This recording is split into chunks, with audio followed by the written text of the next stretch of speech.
right, hey guys, what's going on? My name is Chris Hawkes, and this is your Best Life Defined. So let me ask you a question. When's the last time you were first? You came in first at anything. You were competing. You were like competing against other people or ideas or dreams, and you actually came in. You're like, yeah, we did it. Yeah, I did it. I rocked it. It's funny. It's funny because there's probably not a better feeling. I'm really competitive, not as much as I used to be, but I really like to win. And I don't always win. Actually, I've lost a lot in my life because I've done a lot of stuff that I suck at, right? I'll get out there and I'll be like, my biggest win right now is to beat my son-in-law in disc golf. And I haven't been practicing. I was out the other day and I think I messed my shoulder up a little bit, so I'm kind of screwed on that. But it feels great to be first, right? To come in first at something. So imagine, what would you do if I told you I could teach you how to be first at everything you ever do? Like, what? No, you can be a winner at everything you do. You can come in first at everything you do. I know you're like, yeah, bullshit. Yeah, that ain't gonna happen, right? That ain't gonna happen. Oh yeah, it is gonna happen. You know how you come in first at everything you do? There are two keys to this.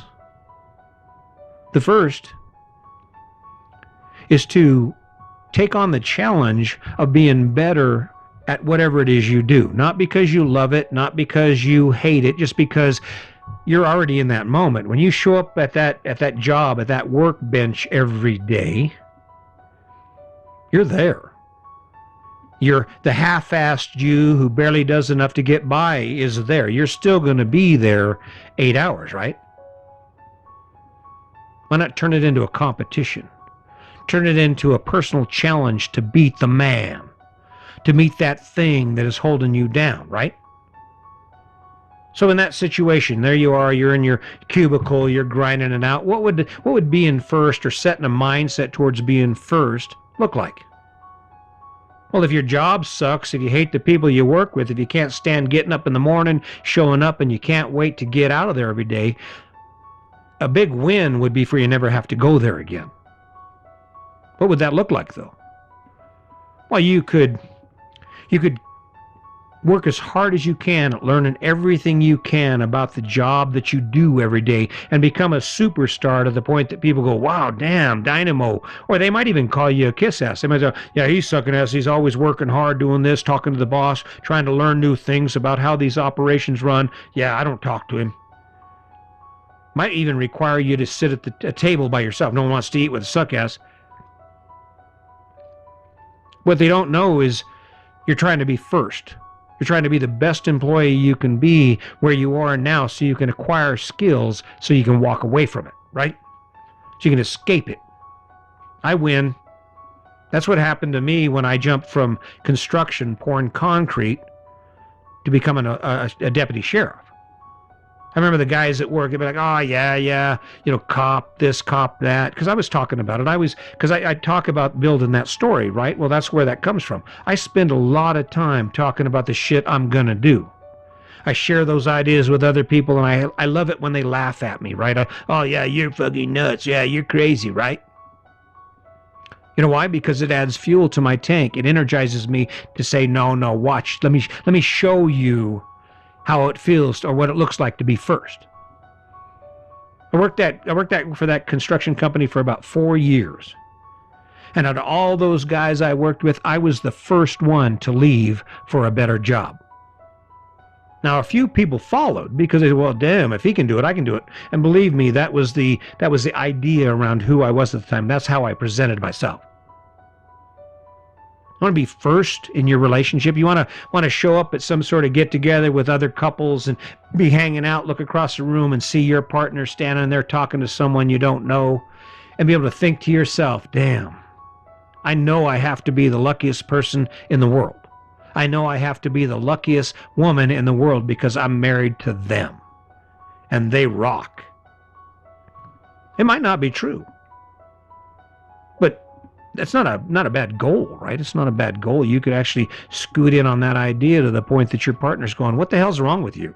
What are you doing? You're weird. Yeah, I get that a lot. I spend a lot of time kissing on my wife, touching my wife, talking to my wife, and she's kind of a little touch me not. She's got space issues, okay? And we've been married 40 years, and that's still something about her. When she's in her zone watching TV or doing her surfing or whatever it is she's doing, she don't need me up in her face, kissing on her neck and all that. It takes a little work for me. But I do it because I want our relationship to be number one. I want it to be the best it can possibly be. And I'm constantly looking for ways to do that. Does it always work? No. Now, when I'm walking along doing my podcast and trying to change the world, and then all of a sudden I fall off a cliff into a pit, things kind of get a little tense. Not really tense. We don't yell at each other anymore. She just pulls away, and I hang out in my misery until I figure out why I'm feeling the way I am, and I work through it. Now, that isn't to say she isn't there to help. What are you going to be first at today? I don't know, looking at the rest of your day. And if or maybe it's late at night. What are you going to be first at tomorrow? We're going to come in strong, right? Come in strong with your attitude towards your job. Come in strong with your attitude towards your physical fitness and your health. You can be first. You can be first. You can be the guy that shows up at that family get-together and everyone says, "Wow, dude, look at you." "Oh, yeah, I just been working out. I decided if I'm going to live this life, I might as well live it to the best of my ability. I might as well be in the shape I need to be in to do the stuff I love to do," right? Because let's face it, it's easy to continue down the path you're rolling on, right? Nothing's going to change. Not to worry about anything getting much more difficult, except for maybe COVID-19 or some unexpected event like you lose your job. But for the most part, if you've been on autopilot in your American dream life for a certain amount of time, chances are not too much of it's going to change. You don't have to be first. You don't have to stop eating lunch out every day. You could actually go to the gym, or maybe instead of going out for lunch, take a bag of carrots and walk around the park. Is it easy? No, it sucks. Carrots suck sometimes. They certainly aren't as good as a double bacon cheeseburger. It's about being a winner.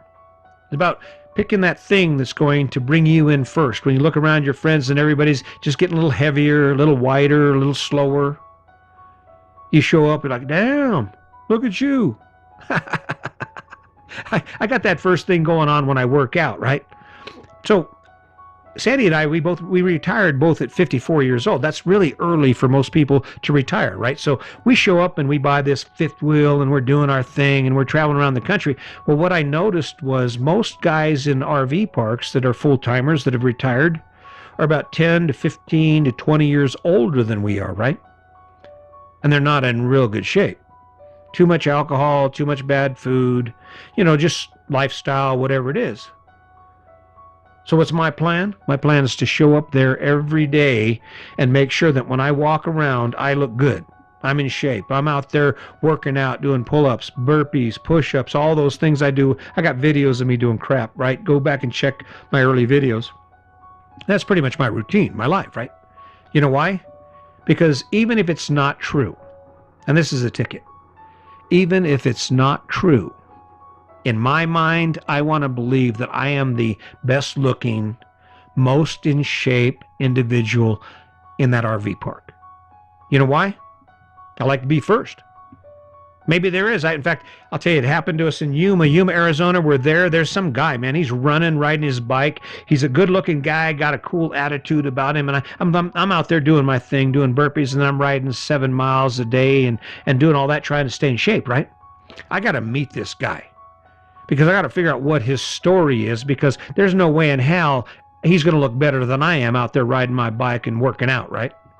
Well, it turns out he's the nicest guy in the world. I met his dad. He retired from IT, cool guy. And he's just doing the same thing I'm doing. He's just following the same path. He's like, I get up every day and my son and I do marathons, or we're going to do a triathlon, and I'm preparing for it. And he's about 4 years older than me. So at the time, he was probably 62.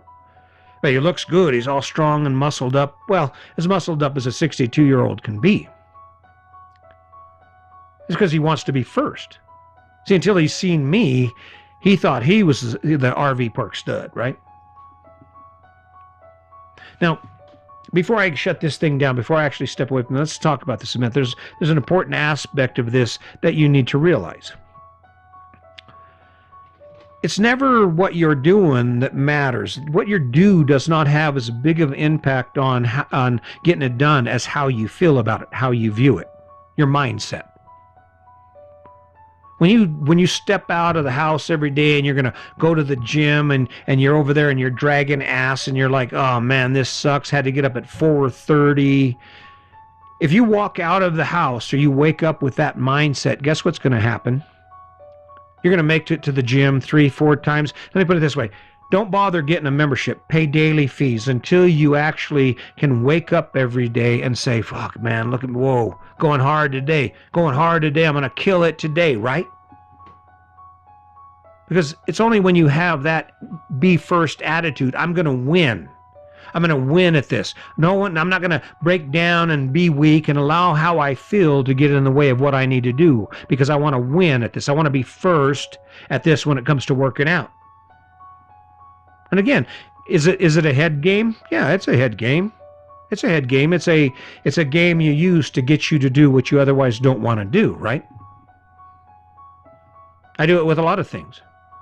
I don't care what anyone thinks of the book I'm writing. In my mind, it is the best RV survival book anyone has ever written, right? Isn't that crazy? Never written a book before, but I'm rolling up every day. I'm jumping in front of that computer. I'm doing my thing. I want to be first.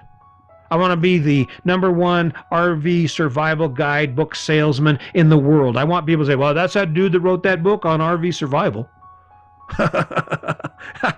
Hit Oprah Winfrey's top #1 best reads, right? That'd be cool as hell. Which obviously an RV survival book's probably not going to do it, but I'm working for that next one.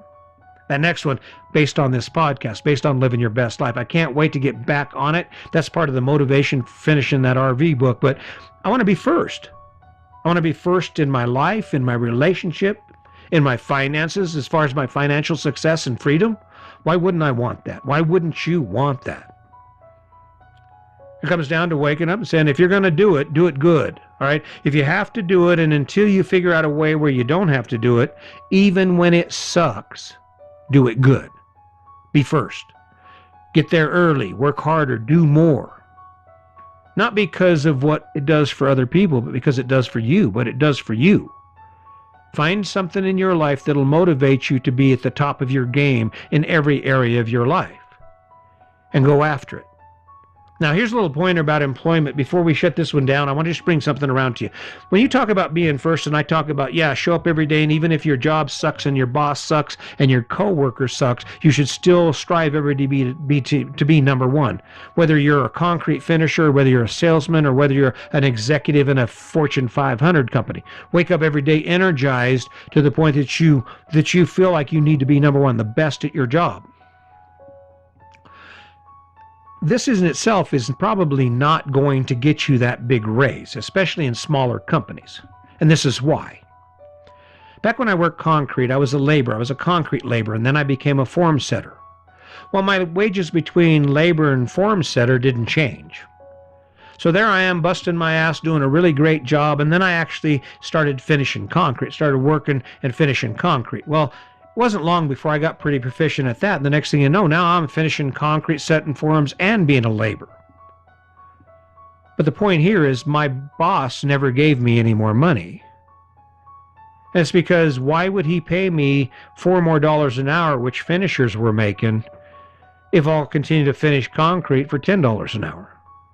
And if you ask him, that's, well, no, you're a form setter. I can't give you any more money. Because they're betting on the fact that you're not going to make the jump, that you'll just accept that. Hone those skills, be first in your discipline, in your job, in your business, and then take those skills and parlay it into an opportunity at another company. Because at another company, you can say, hey, this is what I did. This is where I was at. I was top in sales 2 years in a row. This was my gross sales for last year. I know my business, right? That's how you get that money. That's how you improve your life. That's how you become first. And while you're looking back at all those people in your office and they're still making the same money, working as hard as they are, guess what? You're still working hard too, but you just got $4 an hour raise. Be first, man. Be first. It feels good to be first. And if you think about your life and think about what you've been through in your life and what you have going on in your future, chances are there aren't too many opportunities cooking right now for you to be first, to win, to say, yeah, watch, see, I'll show you, see what I did, see what I did. And when you think about this in this podcast, that's my fuel right there. Will it happen? Well, as far as I'm concerned, it's going to, because I'm going to continue to hone my skills. I'm going to continue to ask you to show up every day, and in every day, every podcast you listen to, with a simple, hey, how you doing? Hey, this is what I've been thinking. Hey, maybe you can help me with this. I'm struggling with my job, struggling with my relationship. Do a podcast on that. I would really appreciate it. Specifically, shoot me an email, shoot me an instant message. If you want to chat, let me know that. We'll do a Zoom. We'll do a Google Meets, whatever you'd like, in order for me to connect with you and actually demonstrate that this isn't bullshit. I really know what I'm doing, right? I'm living it. It's easy. Don't have to think about it. It's like lying. If you're not living it, it's hard to follow the story. Right in the middle of it, man. That's what I'm saying. So, and guess what? You can too. You can wake up every day and have things in your life that are going to drive you to want to be first. I showed you how. I'm telling you how. If you want to watch me, let me know. Like every other podcast I put out, this is the only podcast you need to listen to. Apply it to your life. Become a champion in your life. Become a winner in your life. Right? There you go. So, hey, keep that in mind. Remember that kindness is a tool like every other tool you have in your toolbox. If you haven't been using it, pull your kindness out. Look at the people around you with empathy. Keep your judgments to yourself. And don't waste your energy chasing other people's ideas when you can chase your own. So keep that in mind. Until next time, just remember, today's your day. Make it a good one.